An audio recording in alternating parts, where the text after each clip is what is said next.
എല്ലാ കൂട്ടുകാർക്കും നമസ്കാരം. സീരിയൽ മാന്യ വെറൈറ്റി സ്റ്റോറീസിന്റെ ഏറ്റവും പുതിയൊരു വീഡിയോയിലേക്ക് എല്ലാവർക്കും സ്വാഗതം. ഞാൻ എത്തിയിരിക്കുന്നത് സച്ചിയുടെയും രേവതിയുടെയും ഇനി വരാനിരിക്കുന്ന സൂപ്പർ ഹിറ്റ് ഒരു വിശേഷമൊക്കെ ആയിട്ടാണ്. അപ്പൊ നേരെ നമുക്ക് ആ കഥയിലേക്ക് പോയാലോ.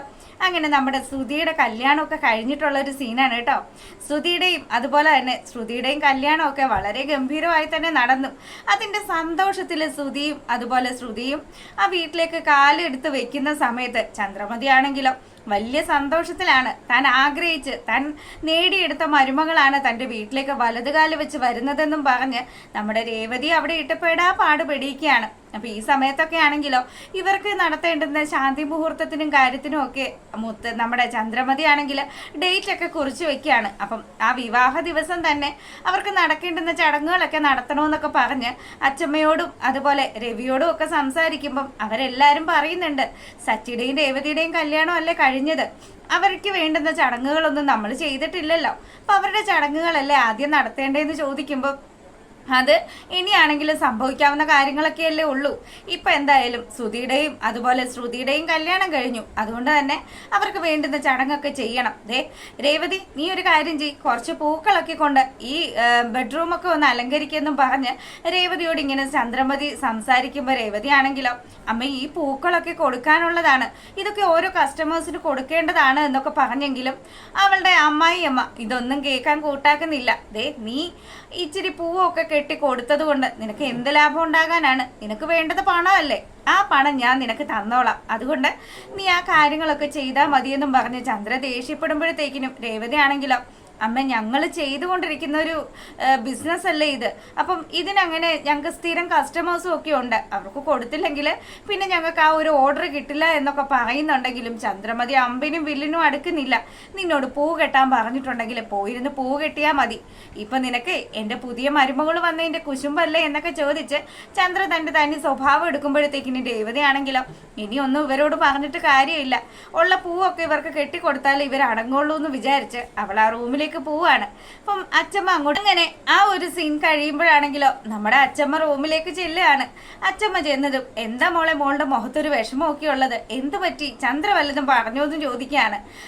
അതൊന്നുമില്ല, അമ്മ എന്തൊക്കെയോ ദേഷ്യത്തിന്റെ പുറത്ത് പറഞ്ഞു, മുത്തശ്ശി ഈ പൂവൊക്കെ ഞങ്ങൾ ഓരോ ആൾക്കാർക്ക് കൊടുക്കേണ്ടതാണ്, ഇതിപ്പതാ ശ്രുതിയുടെയും ബെഡ്റൂം അലങ്കരിക്കാൻ വേണ്ടി എടുക്കാനായിട്ട് അമ്മ പറഞ്ഞത്, അതുകൊണ്ടാണ് ഞാനിങ്ങനെ വിഷമിച്ചിരിക്കുന്നത്. നാളെ ഞാൻ ഇനി അവരോട് എന്ത് വിളിച്ച് പറയും, ഒരു കാര്യം ചെയ്യാം, ഞാൻ അമ്മയെ വിളിച്ച് പറഞ്ഞേക്കാന്നും പറഞ്ഞ് രേവതി ഫോൺ എടുത്ത് വിളിക്കുകയാണ്.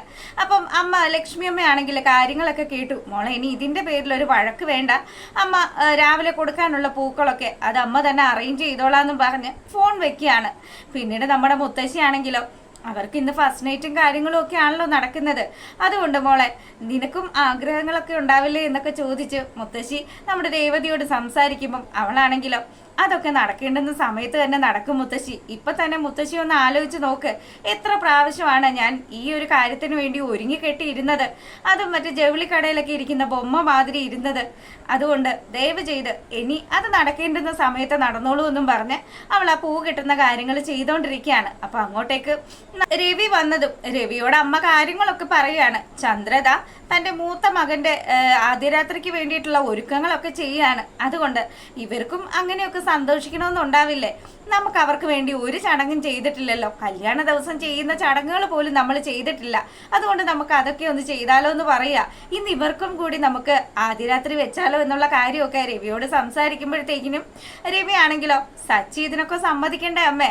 സച്ചി കൂടി വരട്ടെ, അവൻ കൂടി വന്നിട്ട് ആലോചിച്ചിട്ട് എന്താന്ന് വെച്ചാൽ ചെയ്യാന്ന് പറയാണ്. അപ്പൊ കുറച്ച് കഴിഞ്ഞ സമയത്ത് രേവതി പൂവൊക്കെ കെട്ടി എല്ലാം നമ്മുടെ ചന്ദ്രയുടെ ഓർഡർ പോലെ തന്നെ ചെയ്തു കൊടുക്കുകയാണ്. അപ്പം അപ്പറേ ബെഡ്റൂമിലാണെങ്കിലോ നമ്മുടെ ശ്രുതിയും തമ്മിൽ അവര് കാര്യങ്ങളൊക്കെ ഇങ്ങനെ സംസാരിക്കുകയാണ്. അപ്പം പെട്ടെന്ന് തന്നെ ശ്രുതിയെ ഒരുക്കിക്കൊണ്ട് വരാമെന്നും പറഞ്ഞ് ചന്ദ്രമതി അവളെ കൂട്ടിക്കൊണ്ട് പോവുകയാണ്. അങ്ങനെ നല്ല പുതിയ ഒരു പട്ടുസാരിയൊക്കെ ഉടുപ്പിച്ച് അത്യാവശ്യം തല നിറച്ച് പൂവൊക്കെ വെച്ച് ഒരു ഗ്ലാസ് പാലും ഒക്കെ ആയിട്ട് ചന്ദ്ര പറഞ്ഞു വിടുകയാണ്. കുടുംബവും കുട്ടിയൊക്കെ ആയിട്ട് സന്തോഷമായിട്ട് ജീവിക്കാൻ വേണ്ടി നല്ലൊരു ജീവിതം തുടങ്ങുക എന്നൊക്കെ പറഞ്ഞ് അനുഗ്രഹിച്ച് ആശീർവദിച്ചൊക്കെ വിടുന്ന സമയത്ത് നമ്മുടെ രേവതി അവിടെ നിൽക്കുമ്പം അവളെ കണ്ട ഒരു അപശകുനത്തെ കാണുന്ന രീതിയിലാണ് ചന്ദ്ര സംസാരിക്കുന്നത്.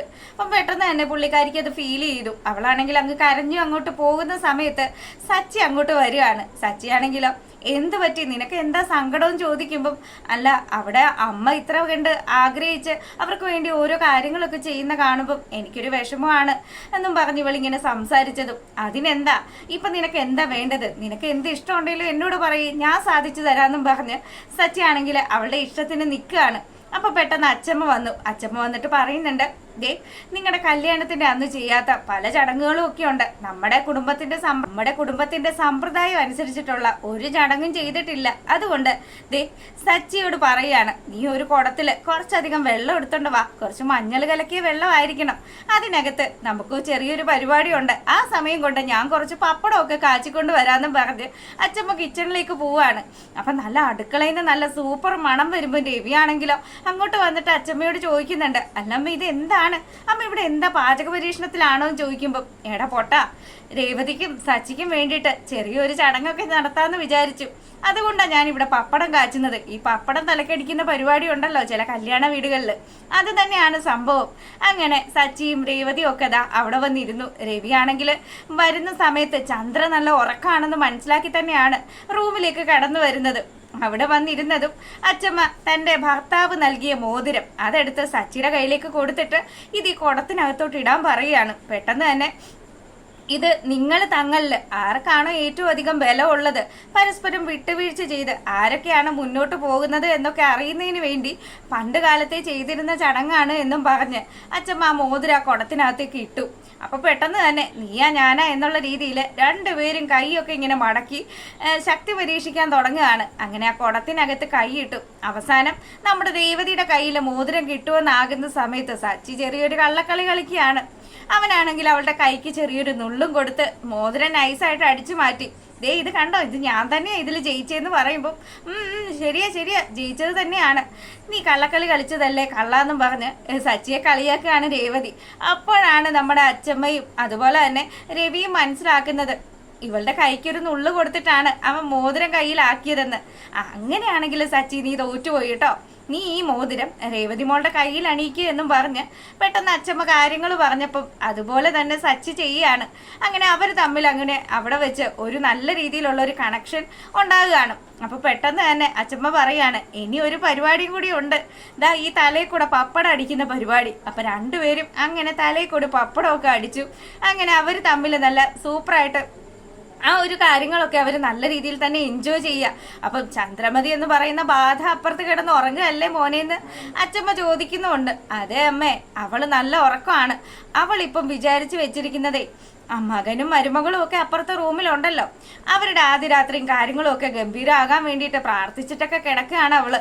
അപ്പം അതുകൊണ്ട് ദേ സച്ചി മോനെ, അച്ഛനും അച്ഛമ്മയും പറഞ്ഞു തന്ന കാര്യങ്ങളൊന്നും നീ മറക്കണ്ട, നിങ്ങൾ ഇന്നൊരു പുതിയ ജീവിതം തുടങ്ങണം എന്ന് കാര്യങ്ങളും ഒക്കെ പറഞ്ഞ് അച്ഛമ്മയും അതുപോലെ നമ്മുടെ രവിയും കൂടി ആ റൂമിൽ നിന്നങ്ങ് ഇറങ്ങുകയാണ്. അപ്പം ഈ സമയത്താണെങ്കിൽ ഇപ്പുറത്ത് ഇതെന്താണ് ശ്രുതി ഈ രീതിയിൽ ഈ സെറ്റപ്പിലൊക്കെ ഇങ്ങോട്ട് കയറി വന്നിരിക്കുന്നത്, ഇത് നിങ്ങളുടെ അമ്മ ചെയ്തു വെച്ചതാണ്, എങ്ങനെയുണ്ട് ഈ സാരിയും ഈ സെറ്റപ്പും ഒക്കെ എങ്ങനെയുണ്ടെന്ന് ശ്രുതി ചോദിക്കുമ്പം എൻ്റെ വിദ്യാഭ്യാസത്തിനും എൻ്റെ രീതികൾക്കും ഒക്കെ ഇങ്ങനത്തെ കൾച്ചറൊന്നും അല്ല ഇഷ്ടം, എനിക്ക് മോഡേൺ രീതിയാണ് ഇഷ്ടമെന്നും പറഞ്ഞ് അവൻ കുറച്ച് സാധനങ്ങളൊക്കെ ആ റൂമിൽ വാങ്ങി വെച്ചിട്ടുണ്ട്.